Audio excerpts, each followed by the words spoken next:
hancur, menjadi runtuh.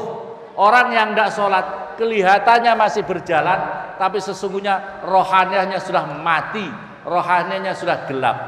Ibaratnya sholat itu bapak-bapak ibu-ibu seperti air, seperti ikan butuh air.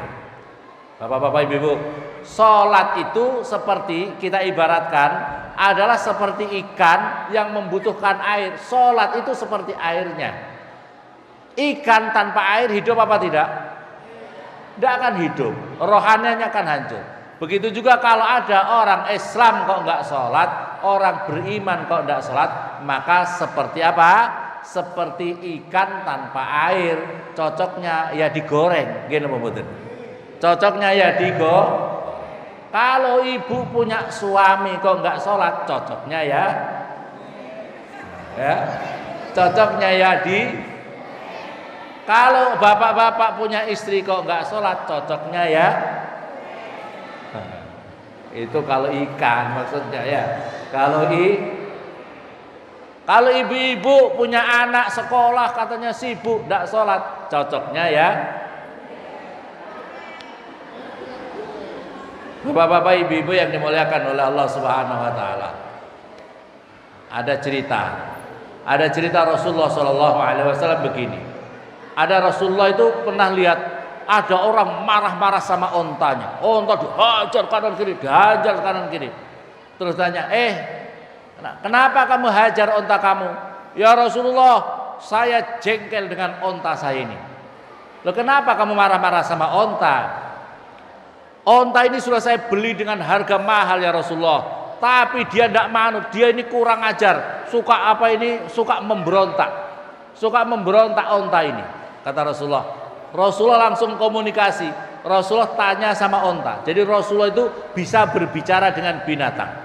Rasulullah bisa berbicara dengan binatang. Hei onta, kenapa kamu durhaka sama tuanmu?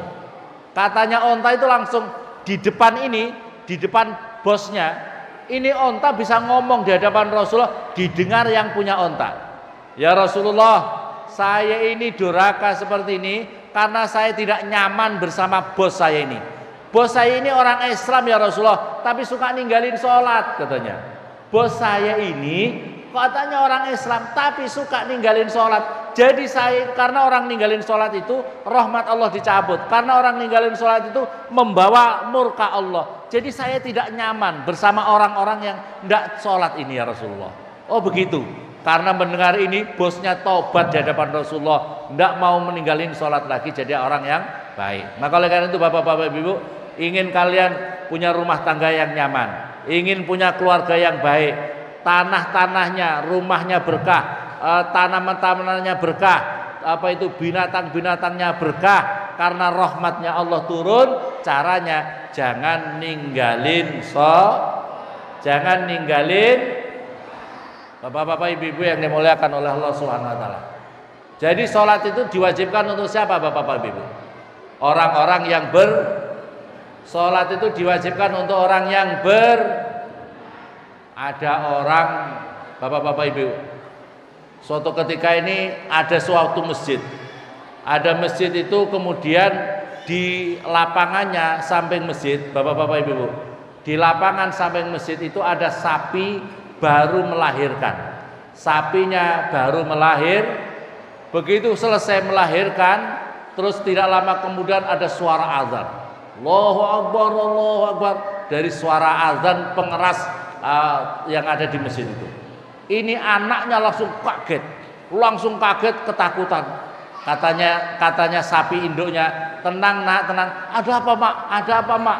Ada apa kok ada suara keras-keras itu, ada apa mak? Itu azan nak, katanya sapi anaknya. Azan itu apa? Azan itu apa mak?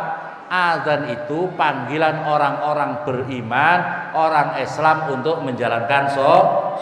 Oh, tenang saja. Kenapa kita tidak sholat mak? Katanya sapi ini. Kenapa kita tidak sholat? Kamu bukan orang beriman, kamu sapi. Oh jadi kalau sapi itu tidak harus sholat mak ya? Tidak usah, namanya sapi ya. Ya, terus akhirnya setelah itu datang lagi orang-orang untuk sholat. Terus datang orang-orang yang menjalankan sholat, komat, kaget. Apa itu mak?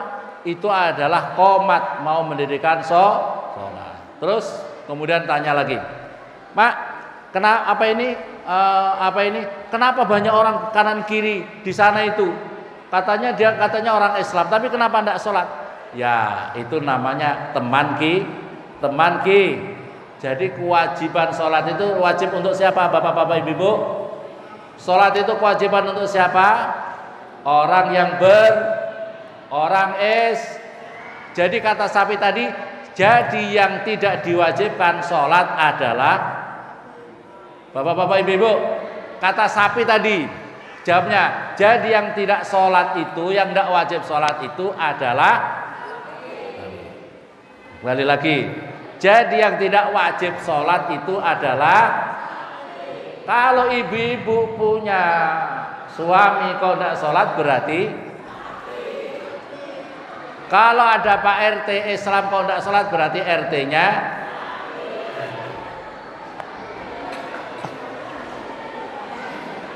Kalau sapi, bapak-bapak, ibu-ibu punya suami kok nggak sholat, kalau nyayang ibu berarti yang nyayang ibu adalah, ya. Karena sapi harusnya ndak usah bikin kopi, makannya sarapannya harus pakai rum.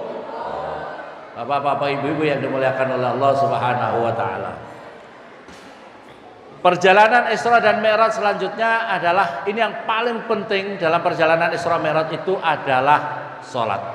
Dalam zaman Rasulullah SAW ada seorang pemuda datang ke Rasulullah menangis. Ada apa pemuda?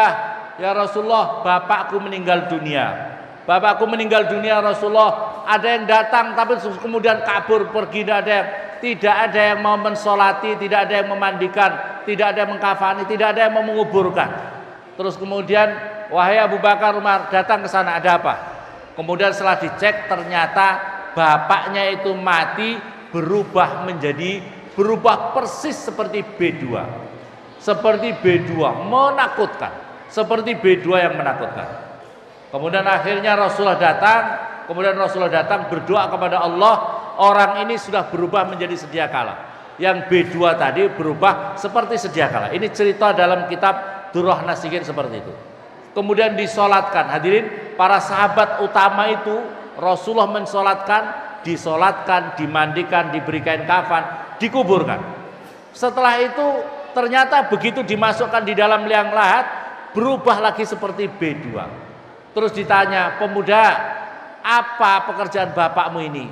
Apa pekerjaan bapakmu ini? Kenapa kok sampai berubah B2? Sama Rasulullah, sudah timbun saja. Timbun saja karena sudah di dalam kuburan. Langsung timbun saja. Setelah ditimbun, apa pekerjaan bapakmu? Kata pemuda tadi, ya Rasulullah, bapakku ini tua ya Rasulullah, tapi justru semakin tua suka ninggalin sholat.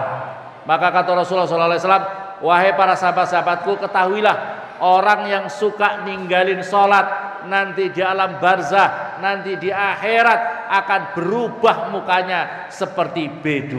Naudzubillah summa naudzubillah.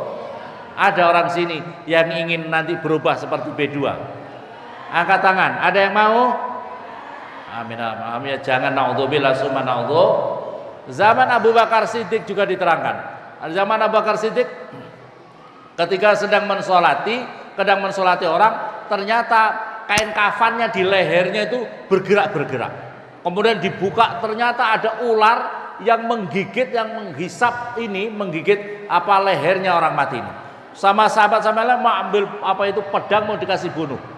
Pedang ular ini yang mau dibunuh ucapkan asyhadu an la ilaha illallah wa asyhadu anna Muhammad Rasulullah. Kenapa engkau membunuh saya? Apa dosa saya? Saya seperti ini diperintah Allah untuk menyiksa orang ini sampai hari kiamat. Terus ditanya, apa dosanya orang ini? Dosanya orang ini 3. Yang pertama, dia itu adalah mani'uz zakat. Dia tidak mengeluarkan zakatnya. Dia punya harta benda tidak mengeluarkan zakat. Yang kedua adalah dia itu la yaji'u jamaah inda simailatan. Dia itu tidak mau berjamaah ketika mendengarkan azan, panggilan Allah, dia tidak berjamaah. Yang ketiga, dia itu la yasma'u qaulal ulama. dia itu mengabaikan pesan-pesan ulama. Jadi 3 hal ini, Bapak-bapak, Ibu-ibu. Jadi inilah yang menyebabkan. Jadi Bapak-bapak, Ibu, kalau ingin selamat di alam barzakh, selamat di akhirat nanti 3 hal. Jangan suka ninggalin sholat. Jangan sampai tidak bayar zakat. Yang ketiga, jangan sampai kita mengabaikan pesan-pesan ulama, tausiahnya para ulama. Untuk hal ini artinya kita harus belajar sama ulama, kita harus ngaji sama ulama, kita harus punya guru yang punya sanad mata rantai. Jadi hati-hati masalah guru. Guru ini penting. Guru itu harus ukurannya, guru itu harus tahu guru ini sanadnya siapa, gurunya siapa, gurunya siapa, gurunya siapa, sampai Rasulullah. Kalau ada guru, ada seorang ustadz tidak punya guru, jangan berguru kepada ustadz itu. Jangan berguru kepada ulama itu. Ya, siapa saja. Biasanya yang tidak punya guru itu seorang ulama, ngakunya ulama, yang suka ngapir-ngapirin orang, yang suka memusyrik-musyrikkan orang. Hati-hati, itu bukan ajaran ulama ahli sunnah wal jamaah. Ahli sunnah wal jamaah itu sangat sangat berhati-hati menghukumi orang dengan hukum ahli neraka, bid'ah sesat, ahli neraka dan sebagainya. Hati-hati, jangan sampai seperti itu. Nah, ini tidak mendengar kata ulama, tidak mendengar kata ulama. Maka oleh karena itu Bapak-bapak, saya ingin menyampaikan hadis Nabi. Dalam sebuah hadis Nabi, la yalqallahu rajulun yaumal qiyamah, tidaklah seorang laki-laki berjumpa dengan Allah yang lebih dimurkai Allah daripada membiarkan keluarganya bodoh masalah agama.